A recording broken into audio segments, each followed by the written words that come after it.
Maurice Strong, a Canadian oil and businessman, was the president of Canada's Power Corporation, pushing the climate change agenda in the 1960s. What you may not know is that Maurice was also a big power player in Tavistock's social engineering machine, and he held the Conference of 1980. He gathered occult think tankers, social engineers, cybernetic experts, and futurologists to discuss what they wanted to see happen in the 1980s. Here is a list for the Tavistock Conference of 1980. Women entering the corporate world, racially mixed breeding, the rise of Oprah Winfrey to normalize mixed marriage, youth rebellion, lesbian moms, the emergence of the fake green movement, the importance of meditation and Kabbalah to confuse Christians, the infiltration of hip-hop with gangster rap, and the New Age movement. What do you think, America? Were they successful in the 1980s? Amazing, isn't it? Do you think it is a coincidence that we started calling America the homeland after 9/11? And then we had Showtime with its popular show, Homeland? Did you know the word homeland comes straight out of the Communist Manifesto? These social scientist wizards understand you better than you understand yourself. They can profile any audience to accept lies, and they know you won't even question it, unless, of course, you have broken your programming. When we think of the word intelligence, we usually think Mossad, CIA, MI6, but we never think Tavistock. Did you know that the majority of CIA and MI6 operatives get their training at Tavistock? Here is a list of what they learn: metaphysics, mind control, behavior modification strategy, ESP, hypnotism, esoteric knowledge, Satanism, and Manichaean theology, which is understanding the duality of good and evil. So how did this happen? Let's go back to the beginning. Our Tavistock story begins in the late 1800s with Arthur Sharep Spiridovich, a white Russian loyalist who was anti-communist. He was a Russian general and claimed to be well-versed in international affairs and predicted huge world events. In 1902, he warned kings and dukes about future assassination attempts, and he was right. He also predicted the First World War due to his knowledge about the hidden hand, in which he called a secret group of 300 Jewish families controlling the world events.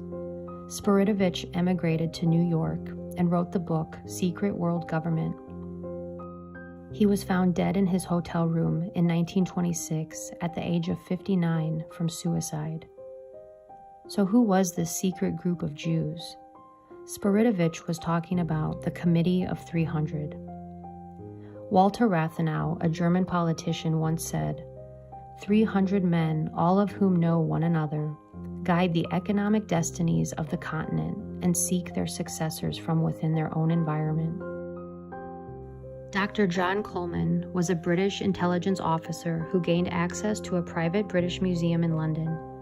It was here that Coleman discovered the highly classified documents of Tavistock.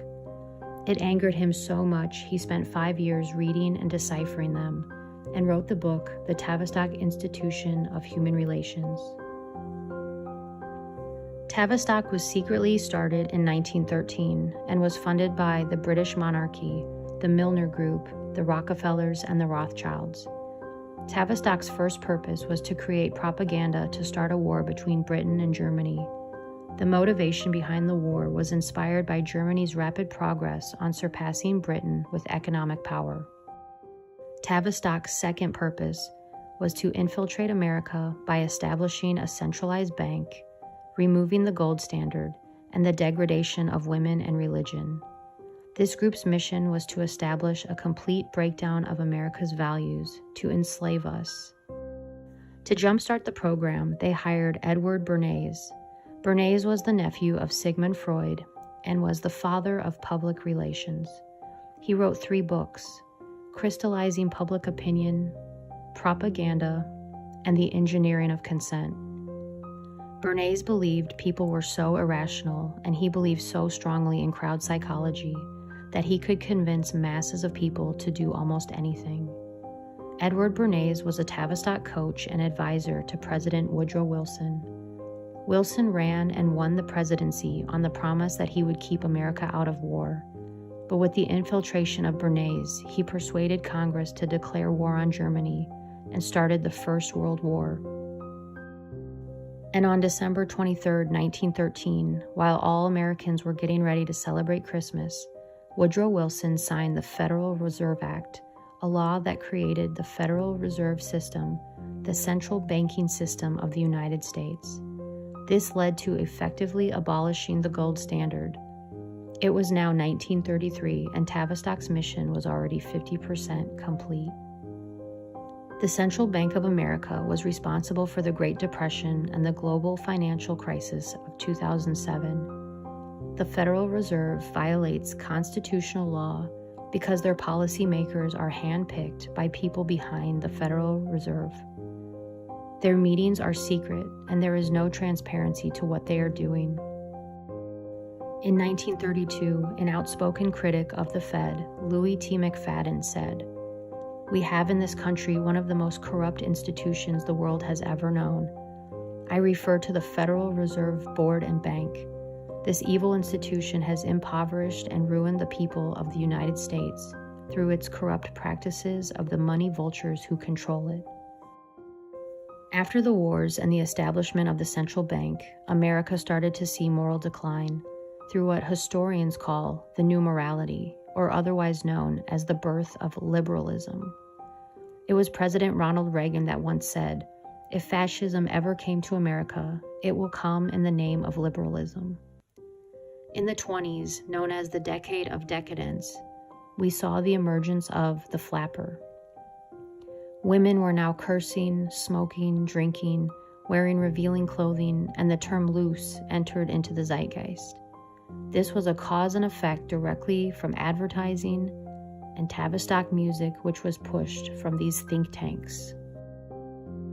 In the 1930s, homosexuality and lesbianism became rampant, not out of any inner or latent desires, but as a means to shock the old establishment during the Great Depression. During the Great Depression, the nation was numb. G.K. Chesterton, a writer and philosopher, said, "The moral, spiritual, racial, economic, cultural bankruptcy we are in today is not some social phenomenon, but rather the outcome of a carefully planned Tavistock program." The birth of MIT, the National Institute of Mental Health, the Stanford Research Center, and Wharton School of Economics were founded by Dr. Kurt Lewin, John Rawlings Rees, and Margaret Mead, arguably the best Tavistock social engineers of all time. Believe it or not, through the minds of these leaders came the brainwashing and propaganda for World War II, Vietnam, the Korean War, the 2 Gulf Wars, and every war that followed after. According to Dr. Coleman, the best kept secret and research that came out of Tavistock is the 3-system response. The 3-system response is how the population reacts to stress resulting from a contrived situation. A contrived situation is a crisis management exercise for world leaders. During a crisis, the first response is superficiality, which is the condition that manifests when a group reacts to a threat by adopting shallow advertising and slogans, which they attempt to pass off as ideals. Because the cause of the crisis is not identified, it leaves the population confused, and this phase can last as long as the controller wants it to.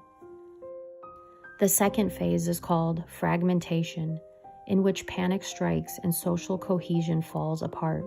This results in society to break up into small groups, forming different attitudes and beliefs due to media manipulation. No one is on the same page, no one is getting the truth, and people become divided and fragmented from each other. This causes civil unrest, protests, verbal fights, physical fights, all caused by humans failing to identify the cause of the crisis. The third phase is called the fantasy trip. This is what Tavistock calls dissociation.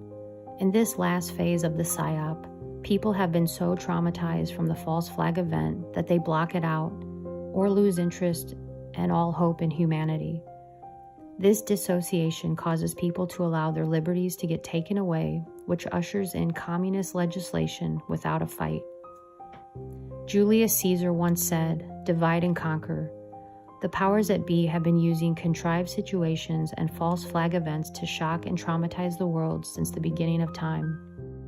The JFK assassination, Waco, the O.J. Simpson car chase, Columbine, 9/11, Sandy Hook, the Las Vegas shooting, and don't even get me started on crisis actors. You can research that one.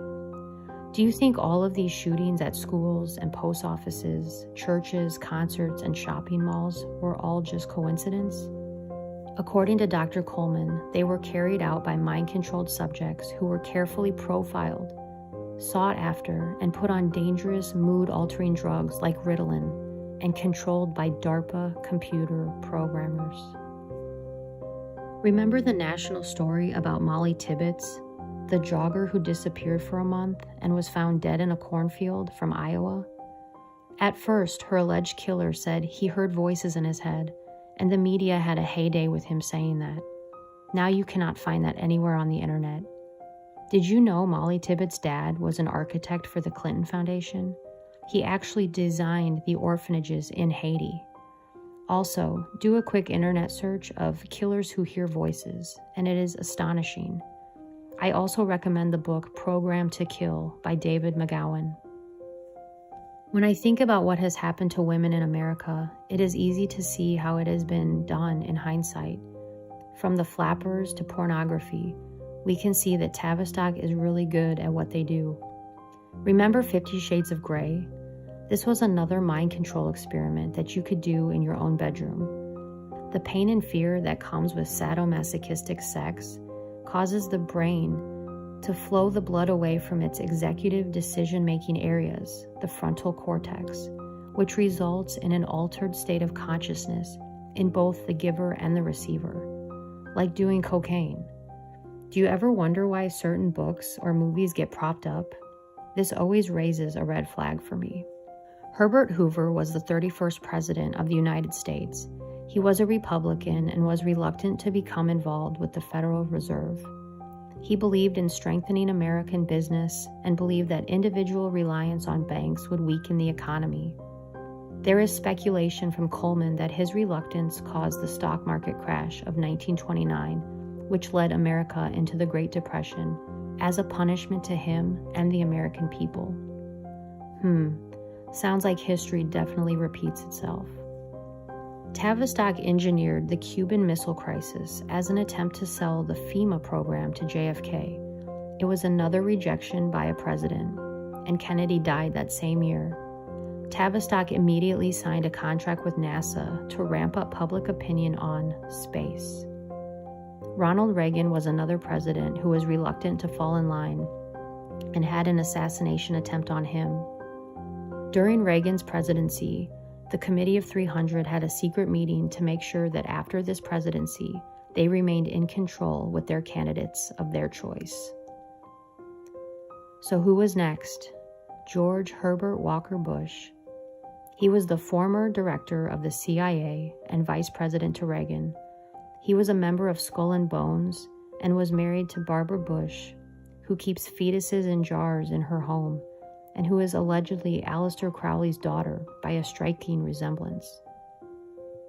Bush gave the famous New World Order speech following the Gulf War of '91. Next, we had a Rhodes Scholar, Bill Clinton, and then George W. Bush, and then Obama. With these presidents comes more social engineering, more false flags, and more corruption at the highest levels. John Coleman said, "We have been brainwashed into believing that communism is the greatest danger we Americans are facing. This is simply not so. The greatest danger arises from the mass of traitors in our midst. Our Constitution warns us to be watchful of the enemy within our own gates. These enemies are servants of the Committee of 300 who occupy the highest positions within our government structure. The United States is where we must begin our fight to turn back the tide, threatening to engulf us, and where we must meet and defeat these internal conspirators.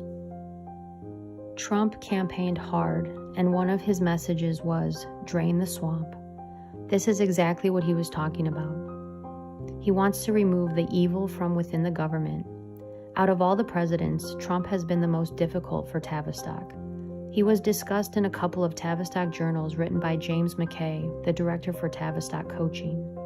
In 2016, he expressed concern that based on Trump's personality, he would be very difficult to coach. And in 2018, he discussed how Trump is like a trickster. Is this a confession that Trump hasn't fallen in line, but has been steps ahead of the committee? Another modern goal of the Committee of 300 is the emergence of the technotronic era. In the book, Between Two Ages by Brzezinski, he says, the technotronic era involves the gradual appearance of a more controlled society. Such a society would be dominated by an elite, unrestrained by traditional values. Soon it will be possible to assert almost continuous surveillance over every citizen and maintain up-to-date complete files containing even the most personal information about the citizen. These files will be subject to instantaneous retrieval by the authorities. That's creepy. And who is his daughter? Mika Brzezinski, the talk show host on Morning Joe with Joe Scarborough. This is the guy Trump accused of murdering one of his staffers. The book by Brzezinski also discussed future human cloning and robotoids, people who acted like people and who seemed to be people, but were not people. There are psyops within psyops. Disinformation is everywhere. Corrupt people run amok in our government. This is Tavistock. Today, people are still distracted with what the elite call the bread and circuses.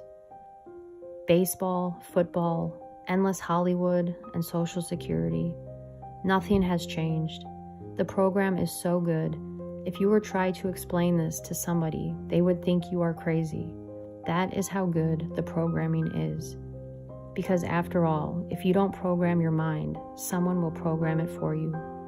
And it makes me remember the Tavistock whistleblower, Spiridovich, the man who took his own life at the age of 59. Or did he?